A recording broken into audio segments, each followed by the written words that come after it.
Americans seem to understand how corporatization and globalization go hand in hand. Walter Teague was one of the first activists against the Vietnam War. He believes that Americans can't see the facts because they're trapped in myths. I asked him how he would explain this situation to people on Mars. I'd have to explain some very crazy things to them. I'd have to explain it in terms that they would perhaps understand. I'd have to not use some of the terms that Americans commonly use. Because if you use the language that we're taught in school about democracy, free will, all of how the United States is number one, uber alles, right?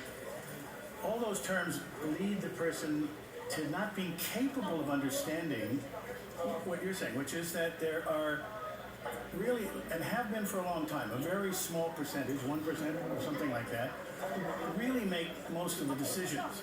But they are smart enough to make them in a way that keeps most Americans, until recently, from realizing that they're being ruled. We cannot undo the plutocracy, the kleptocracy, the lack of representation without dismantling the military-industrial complex. This is the 1% of the 1%. This is where we give a banker bailout every year, and we don't get a dime of it back. We borrow it from China, we pay it back with interest, we keep interest rates ridiculously low, we crash Wall Street, we bail it out, because we've created a war economy without any need for war. Well, I think if people had a better sense of how these companies, how the uniformed military, how their allies in Congress are basically running the show, scaring us into spending on weapons we don't need, I think they have the beginnings of a tool to do something about it.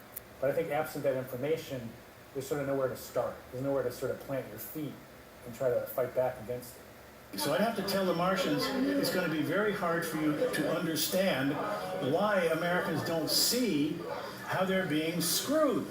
They don't see it, except when it gets so bad or so contradictory or so blatant or so personal, and then they wake up one day and say, oh my God,